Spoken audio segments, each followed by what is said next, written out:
The execution was meant to be a spectacle. High Executor Vexthale of the Hegemony had chosen the youngest prisoner in their holding cells, a 16-year-old human girl named Sarah Kim who had been captured during a refugee evacuation. The broadcast would show the galaxy what happened to those who defied Hegemony authority. Sarah stood on the execution platform with quiet dignity, her dark hair catching the harsh lights of the arena. She showed no fear as she faced the cameras, only a sad kind of acceptance that broke the hearts of every human watching across known space. "Any last words, child?" Vexthale asked with mock compassion. His scaled features twisted in cruel satisfaction. Sarah looked directly into the camera with eyes that seemed far older than her years. "Tell my dad I kept his promise. I stayed brave."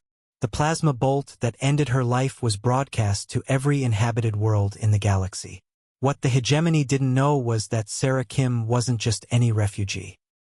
She was the daughter of Admiral Marcus Kim, commanding officer of the TDF Midnight Sun, a ship that didn't appear on any official human fleet registry. Marcus Kim watched his daughter die from the bridge of his vessel, hidden in the shadow of a rogue planet at the edge of Hegemony space. Around him, his crew maintained perfect silence, understanding that their captain was experiencing a loss beyond words. "Sir," his communications officer whispered after exactly 60 seconds of silence, "we're receiving priority signals from Shadow Fleet units across the galaxy." Admiral Kim didn't respond immediately. He was staring at the tactical display that showed 47 Hegemony worlds spread across 16 star systems. Each one was marked with a small red icon indicating "Target confirmed." "Time to target?" he asked quietly. 6 minutes, 30 seconds, sir." The Terran Shadow Fleet was humanity's most closely guarded secret. While the galaxy knew about the regular Terran Defense Force, they had no idea that Earth maintained a second fleet, ships built with technology that pushed the boundaries of physics itself, crewed by volunteers who had sworn an oath that some acts could never be forgiven. Admiral Kim opened a channel to every Shadow Fleet vessel simultaneously. When he spoke, his voice carried the cold finality of absolute judgment. "All units, this is Admiral Kim. Operation Righteous Fury is authorized. Every Hegemony world burns. No survivors in leadership positions. Civilian populations are to be evacuated if possible, but the Hegemony itself dies today." Across the galaxy, ships that existed in the spaces between reality began to move. High Executor Vexthale was still basking in the success of his propaganda broadcast when his sensors detected the first anomalies.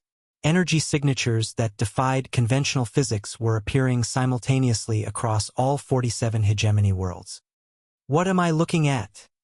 he demanded as his tactical officer showed him the readings. "Unknown, High Executor. The signatures appear to be ships, but they're not matching any known propulsion systems.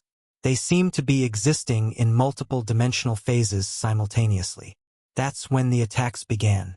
On Hegemony Prime, massive human vessels materialized directly above the capital city. But instead of weapons fire, they deployed something far more devastating: gravity bombs that rearranged matter at the molecular level. The entire planet's crust began to glow cherry red as tectonic forces tore it apart from within. On Hegemony Secundus, the human ships didn't attack the planet at all.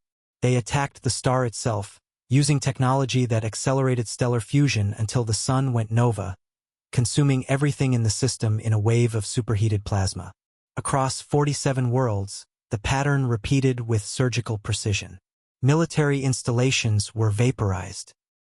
Government buildings were reduced to their component atoms.